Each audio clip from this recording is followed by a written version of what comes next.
friends, and welcome back to Ghouls Night In, the spooky chat show with your best ghoul friends. I'm Penny Snark. And I'm Midge Munster.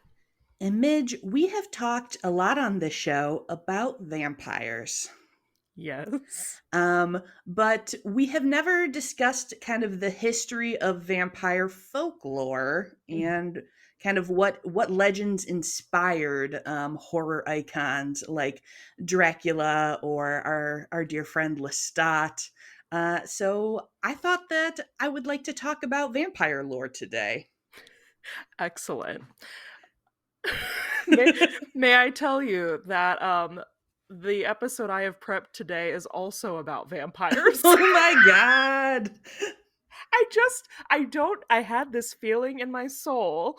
Oh But man, I we're think on we're the gonna be same wavelength we're on the again. same wavelength, but I think we might be different enough. So we'll see where this goes. But y'all might be getting a helping heaping of Vampire double vampire feature. yeah vampires over the Oh my next couple god. weeks. Honestly, so behind the scenes for the listeners, Yes. when we joined this call, Midge made a reference to vampires, and my Yeah. ears perked up, and I was like, vampires, huh, Midge? Well, and in our recording studio, we can give ourselves like titles. Uh-huh. And so Penny's today says Vampire Slayer, It and I was does. like, "Oh my god, no, we're both on our bullshit." We're very much on our vampire bullshit today. Excellent. Well, I can't wait to learn more about what you've brought to the table today. Yes. Now I'm very intrigued to see what will come next. But we'll start here. We'll start with this. Some of this is coming from just my personal knowledge, because as most of you know, I am a full-time vampire enthusiast. Yes. Have been a vampire fan pretty much my whole life. So I have read a lot about vampires and vampire history in just my life, but I also specifically referred today to a article from PBS called "How Vampire Lore Emerged from Shadowy Medical Mysteries," Oh, and cool. how the spread of disease juiced the lore of vampires into pandemic proportions, Not from juice. UVA. Right? They got that juice right in there. You know, I'm actually really excited now because I think we've gone two completely different directions, but you've actually Ooh. precursored my Oh, did next it? It's episode in a gonna really work. cool way, I think. Yeah. It's gonna seem like we really planned this out when in fact it Yeah. was entirely random. Just edit the whole beginning out, Penny. We Yeah, did this on delete purpose. that. Guys, welcome to our Welcome to Ghost two-part Night In. episode about vampires. That was very Yeah. carefully planned out. Oh. Oh man.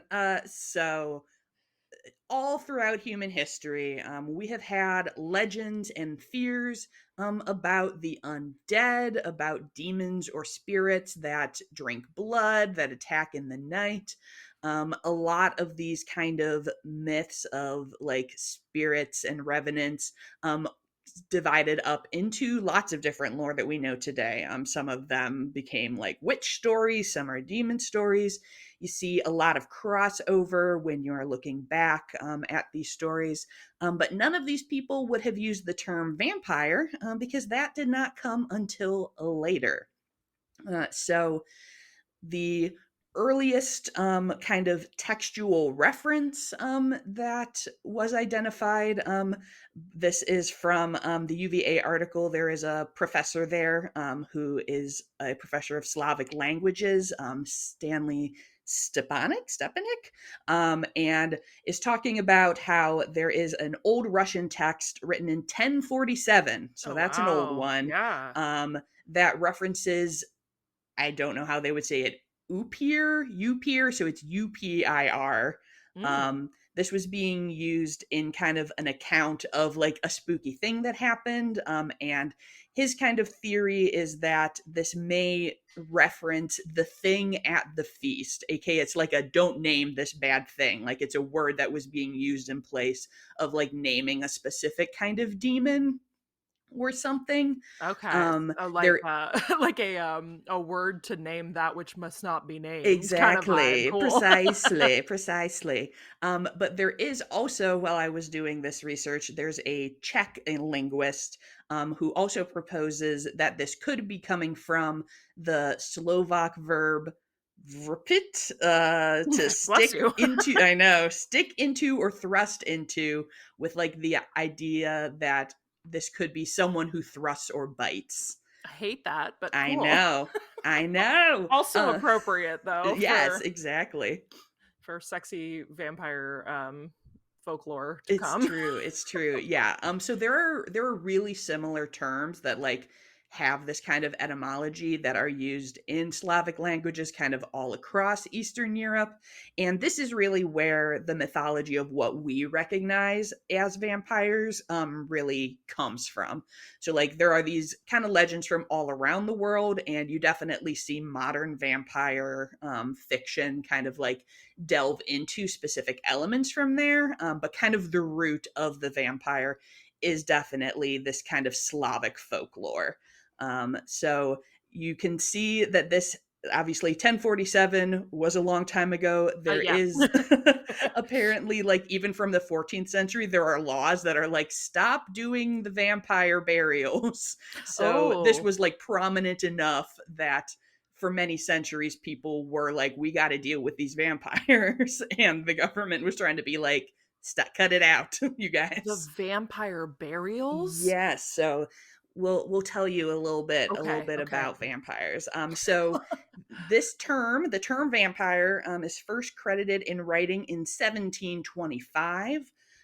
First in German, as we talked about in the previous episode, vampyr,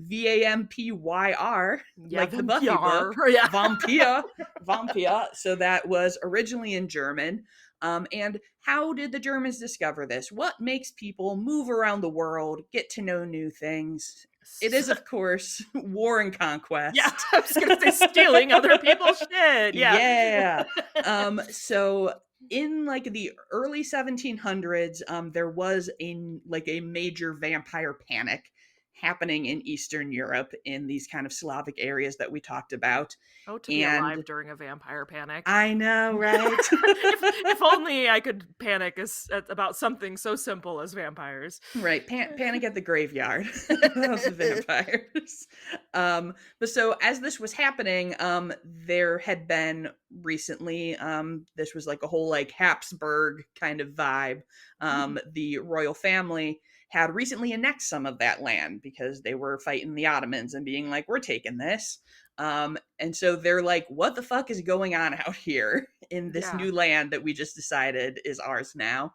Hey, we took this land from other people and we don't like what they're doing on Right? it. What are they doing out What there? what the heck? What the heck?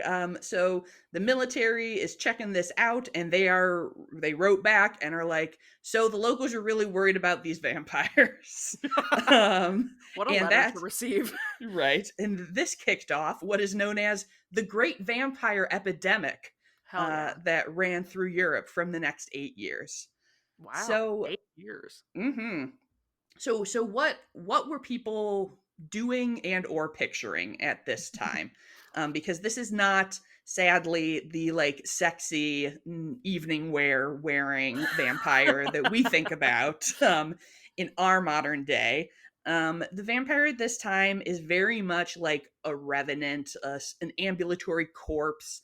Blood drinking is definitely part of it, but it wasn't like the only thing. There was just kind of general belief of vampires like chomping on things, killing animals, sucking out your life. It was also generally believed that the vampire went fully back into the ground, like back into your coffin. Mm. So the main thing that you see during vampire panics is people digging up these graves looking for proof of vampirism, and we will discuss what those proofs were, and then performing a vampire burial and basically destroying or desecrating the Desecrating corpse in corpses. some Great. way to Yeah, prevent it from, but you see, Midge, they are helping because they are saving this person from rising again as a vampire. of course. Makes Of sense. course. Yeah. um One of the most horrifying things to me personally, which has not, um, is not, I would say, a big part of vampire lore to my mind today, but maybe we should bring back because it's so spooky. Is there was this idea that like the vampire in its coffin is like so starved that they start eating their own burial shroud or Ooh. coffin lining, and there's a reference to the belief that like you could hear like something chewing inside the grave, Munchin. and that is the way that you can tell there's a vampire, and that I hate that. That gives And me a real absolutely real heebie-jeebies. one like could absolutely have nothing to do with like, rats or Right. other vermin Nah, that or sounds fake, Midge. normal decomposition patterns. Right. Well, spoiler alert, Midge, you are on the right track because we're going to talk about what some of the signs of vampirism are. Great. So, you're just hanging, you're Can I hanging take a around. wild guess and say that most of these are also signs of being dead? Hey! Yes. Yeah. So we have, of course, a classic blood in the mouth, Mhm. which definitely can't be caused by your body turning into goop and then Right. leaking out of various open places, especially since no one at this time was embalmed because that Right, didn't right. exist yet. Yeah. A bloated or plump appearance. Right, death. That's Not definitely definitely not related to decay. right? Um, a dark or ruddy appearance, which I think is interesting that like we think of Oh, like, vampires not as like not pale. ultra pale, but yeah, it would be like this dark appearance that they've like been drinking blood, but of course is also a decomposition sign. This idea that your hair and your fingernails keep growing, which of course today we know Mm, is in fact that your skin recedes yeah. from those parts of your body, so it can appear that they are continuing to grow when in fact it is just the rest of your body falling apart. So yeah, so we know that these are normal parts of decomposition, but old timey people were like, this doesn't look good. Looks like they're still kicking, yeah. Looks like they're still kicking. And there's also just like in general the idea of like the corpse being moved or like changed in position, which some people theorize could have to do with people being buried alive. Like, and that may be the case in some, but as Could you it also say, have to do with lowering a box 6 right, feet into the it could have ground to do with lowering a box into the ground. It could have without, to like, modern do, machinery? yep, it could have to do with things getting inside the coffin and Mhm. munching on things. It could also have to do with like, maybe a person dug up this Yeah, like, grave and maybe took grave some stuff robbers, yeah. out and then just threw the body back in and chucked it back down there. Mhm. But yes, these are all things that are very concerning to people, and you definitely see vampire panics are generally tied to disease. Yeah. Um, so this is the idea that something is sweeping through your community that's killing people that you don't really understand at the time, of course, and so you're like, what could be doing this? And I think that it's really interesting that in a lot of these kind of original things that this vampire is not like a monster that like has appeared and is separate from you. A lot of the times it's a fear that like a family member or a member of your community has become a vampire. Yeah, it's more like um zombie apocalypse almost. exactly, It's like a yeah. disease, yeah. And you see obviously like people get sick and then they die, and then people in the household continues to be sick like a Mhm. disease. But at Like the how germs time spread, right. they're like, maybe that other person was a vampire and now they're coming back and sucking your life away. Could be. Wild. Could be. Yeah, so when we talk about disease, during this great vampire academic epidemic in the 1720s, there were outbreaks of rabies going around, which obviously are tied to animalistic behavior, aggression, an aversion to light and water. Mhm. Obviously, we do have myths of vampires being unable to cross running water. And there was also a disease called pellagra, which is a dietary deficiency if you eat a lot of corn, that can cause extreme skin sensitivity to sunlight. Oh, Um, interesting. yeah, so the professor who I quoted before was talking about how like corn is relatively new to this area at the time. So Hmm. like this wasn't part of the formation of the vampire myths, but it probably really felt like a confirmation Yeah, of like your confirmation fears. bias. You're Yeah. like, "Oh shit, like I was afraid that there was a horrible dark monster and now people can't be out in sunlight." Uh Yeah, that'll do it. Right. And apparently, so I had not I had not heard this, but apparently it's a belief that having bad breath is a vampire trait. Oh, Um okay. I mean, I guess makes Presumably, yeah, sense. cuz a corpse or whatever, but bad breath is also a pellagra kind of Yeah. uh I effect also think in. that's just like an effect of being alive in 17 Yeah, that's whatever. true. True enough, Like, true enough. were people actively brushing their teeth every day? I don't It think must have so. been particularly bad if Yeah, people like were like, halitosis, "Hey, yeah. this is the bad shit." And I did love the this professor in this article was like, no one wrote down like in 1725 we decided vampires have bad breath. So like you can't make like a one-to-one creation, but you're kind of like, it's interesting that, and that maybe that is the root of it, where this is an example of something that did come out of like this disease being prominent. They said they got that special stank. They got that real bad. They got that vampire stank. You can smell it from a mile away. So what are we gonna do if we're afraid that we have a vampire? You dig up the corpse and you look at it and you're like, "Yep, something happened to this guy. He's definitely a vampire." So you may wish to stake it, as Sure. we know Classic. about today, a classic. Behead it, obviously. Pretty common to like cut out the heart and then burn it. Jeez. Drape them in garlic. Basically, any kind of like corpse or grave desecration would That'll do. theoretically Yeah. prevent this vampire from continuing in its evil works. Is was there any, cuz I actually don't know about that. Is there any documentation of like why garlic? So I believe that garlic, so my sense is that garlic is just kind of generally thought to be Like like purifying? healing and purifying, which Yeah. is kind of like there is some natural antibiotic qualities to garlic. Mhm. So potentially coming from that. So And they're looking garlic, at it as like a disease. exactly. And like Yeah. garlic was already being like considered to like ward off evil in general, and you would like Mhm. kind of hang it around a doorway and like use it to try and get rid of evil spirits. So I think it's like a general evil spirit thing that then became just really tied to vampires So because garlic stink was so strong it could outstink the stanky vampire. right. It's like the stanky vampires are baffled by a new stank. Stink wars. Stink wars. I definitely approve of that. Yeah.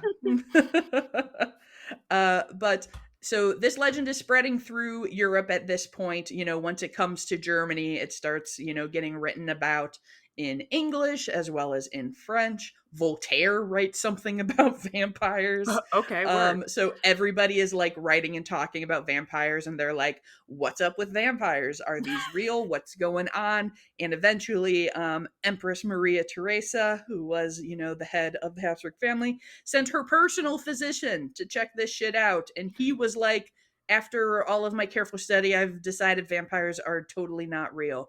And she was like, right, cool. And like passed a bunch of laws banning opening up and desecrating graves. And that kind of cooled things off. That's wild. Right? And I don't know. I do love, like, I'm like, this man is correct, but I wonder, I didn't get super deep in, but I'm like, I want to know what his arguments were for being like, I have determined that vampires Oh, are not right. real. That's Just I'm like, did he using do the science anything? of the time. Like, did he do anything or did he just like already know and he like quote went into the field, Right. like stood in a cemetery for an hour, wrote down they're not real on a slip of paper and like sent it back. Right. He's like, nah. Nah, fam. Nah, fam, these aren't real. I also Uh like that you did the villagers as like Seinfeld. Like, it's like, what's the deal with these What's the deal with vampires? these vampires, you guys? Uh, so even though like belief in vampires was not quite as like hot anymore, now that the legend had spread, vampires started appearing in political cartoons, or literature. Kind of, Karl Marx talks about capital as a vampire that like sucks, life from the worker and things like that. So true, bestie. So true, bestie. And then the story that is recognized as kind of the first full like literary vampire is in fact The Vampire with a Y but also an E, by John William Polidori in 1819. And I think we may have talked about this in a previous episode because the inspiration for this story came from the same rad goth house party where Mary Shelley came up with Frankenstein. Y'all better work. I Y'all love better that. work. Yep. So he was You at know what? so It's like nobody wants to spend time in creepy dark castles coming up with monsters anymore. right. Oh my Like, gosh. what are y'all doing? What are y'all Not doing? I'm like, having dinner obviously parties. we all just need to go, we just need to get a group of spooky friends, Midge, and Yeah. spend a week partying and being spooky at a cool house, and we're Doing gonna come up with opium. so many new monsters. New monsters, new concepts, redefine genres. Yeah. Um No phones, just opium. And yes. we'll Just opium and vibes, baby. just opium and rampant bisexuality. And we'll Yes. come up with all the new things that the horrors have to offer. Yes. But yeah, so this story is actually partially credited to Lord Byron. So because it Of sounds like course it is. right, from what I can tell when I was reading it, he had kind of the first concept for the story at the party, but then this guy was like, "Oh cool, I'm going to actually write this out." And this is why Um all vampires are canonically like sexually fluid. truly, this It's this is the because of one Lord Byron. this truly, it has a mysterious aristocratic gentleman Yeah. who meets this like random guy wandering and is like, "Oh no," and the guy's like, "I think this guy's sus and maybe he's a monster, but oh no, he helped me out, so I guess I have to trust him." And then the Yeah. dude's like, "Oh no, I'm dying, promise you won't tell anyone that I died for a year, don't speak of my death for a year and a day." And the guy's like, "Okay." And then he goes home and this Okay. dude rolls up and he's like, "Surprise, bitch, I was a vampire, but you can't tell anyone because you swore you would not speak of my death." And this guy's like, "Ah, dang it, he's so right." And then this guy marries and murders his sister. Oh my gosh, And he's like, villainy. "Fuck, I can't say anything because I promised I wouldn't." And I'm like, man, people in Wow. the olden times, Bound by their you guys word. gotta break some oaths. I'm sorry. I also love the vampire just being like, "It's Brittany, bitch," and like Pretty rolling up. much. Like, Okay, I have to hold on, I have to look it up so I can give the accurate quote because of course I always have a hilarious Wikipedia phrasing. I have yes. another one later on that I am going to talk about. But this one, oh yeah, so they have like the cast of characters in like the Mhm. Wikipedia article about this.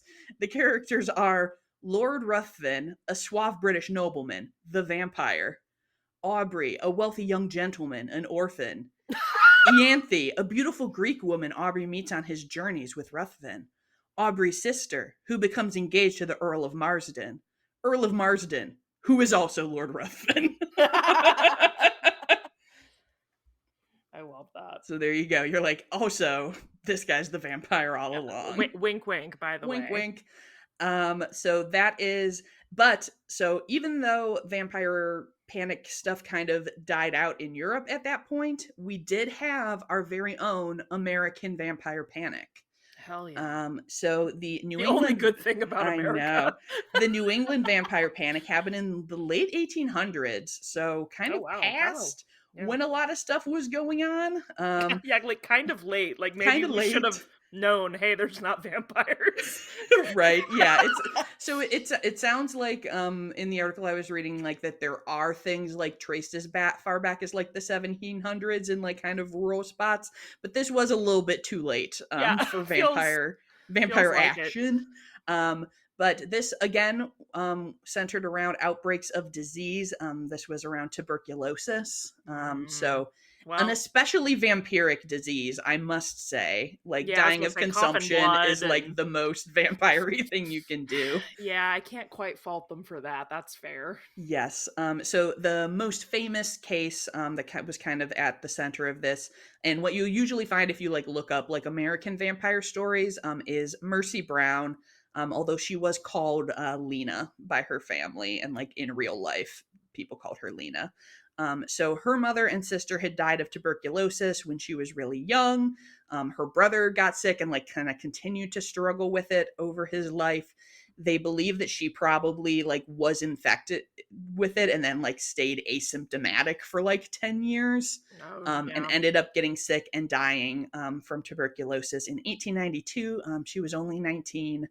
And the town was like, huh, so this brother's sick, so maybe one of these Brown family women was a vampire Mm, and mhm, is mhm. making people sick.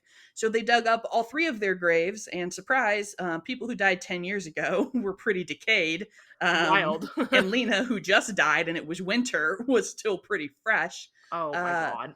so they did cut her heart out and burn it and feed her brother the ashes, like you I'm do. sorry. Hmm. What? Yep, yep.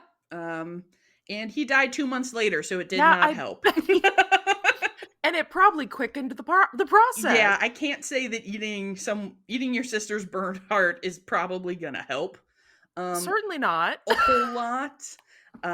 But yeah, so that's a sad one. How old was the brother? He was older than her, so Older he than was her, like an okay. adult, I believe. Well, that's something. I'm like, not Not them totally sure, feeding but he like a was older. 16-year-old. No, yeah. Oh boy. Yeah. All Sad right. times. What There a what is a what a time to be a person. I think there's an Ask a Mortician video about this. Wild. So do recommend. And then what I read was The Great New England Vampire Panic from Smithsonian Magazine, which has a lot of really good, just kind of general information about like the folklore researching of vampires in New England. And Mhm. it's really lovely because they talk to like some of the family descendants and they have like a quilt that she made, Aw. which is just so sweet. And I don't know, I liked I'm that. I'm not laughing. I'm just like, wouldn't it be crazy if it they're like, yeah, it has this really cryptic message on it. It says like, I am not a vampire. Right? Don't eat my heart. And my top Wikipedia quote from my original browsing, which I would touch on only briefly, is vampires were traditionally considered highly problematic within Christianity. Only within Christianity. Well, so this is something that I might do a whole episode about, so I won't get too into it here.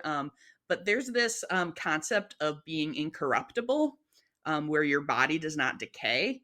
And Mhm. so like there's lots of like incorruptible saints where they're like, see, we've got this body here and it's not decaying. Spoiler alert, it's definitely decaying. Um, and that proves that they're a saint and they're magic. So people were like, well, if vampires also don't decay, like, is this a god thing? Mm. Like, what's going Is on here? And classic questions. Is this a god thing? classic questions. And basically, the Pope at the time was like, if vampires are real, it's not related. He was like, being He said, incorruptible is like a spiritual thing. And if this occurs, then it is of the natural world. So he was basically like, doubt it, but even if it does happen, my man is not part of this. he said, we don't claim her. No, I don't I don't know I her. don't know her. That's wild. Right. Oh my gosh. So that is a quick and dirty look at the lore of vampires. I definitely got like overwhelmed with all of the like vampiric traditions from around the world. So I was like, Oh, all I'm right, sure we're you gonna could focus do, up, yeah. focus up just on this. So we might, in the future explore some more of those stories from other places. But I just thought this was a really interesting look, and I was not sure where the term vampire had begun, so now I Yeah. know. That's no, I really I learned a lot today. This was very interesting. I Good. enjoyed this one. Yay. I'm excited to see how it may or may not lead into what you have to tell me. Yeah. Stay tuned. Stay tuned. Stay tuned. Tune in next week for more vampire action. All right. So thank you everybody for tuning in. I hope you maybe learned something new about the old vampire and what you might do if you fear that you have a vampire in your community and you don't Please don't. believe the Pope or that fancy royal doctor who told you that vampires are not real. Uh, if you enjoyed the show, we would love it if you would leave us a review or a comment. It really helps us out and lets new people know that they should check out the show. I do believe Midge has one to share with us. Yes, this is a Spotify comment from a fantastically named human, Sierra Brandyberry, Ooh. which is a 10 of 10 surname. Congratulations on that. And this review says, grave raves are something to howl about. I agree. Mm. And then we have a wolf emoji, moon emoji, tombstone emoji. Another great episode of Ghouls Night In. Big love and even bigger. Oh. Oh, wolf howls in a vampire episode? Sacrilege. Sacrilege. Oh my gosh. Can't believe we've done this. So Thank you, Sierra. insulting. That's super fun. I too am really enjoying the Grave Rave episodes, so I'm glad that Penny kept the fun going there. Yeah. I kept on raving. Kept on raving. Woo! I was up on your father was in here up all night raving. Favorite meme. Still a banger. 100%. So good, yes. All right. Well, if you are looking to follow along with the pod, you can find us on Instagram at Ghouls Night In Pod. And if you are looking for me, you can find me at Penny Snark. And you can find me all over the web at Midge Munster.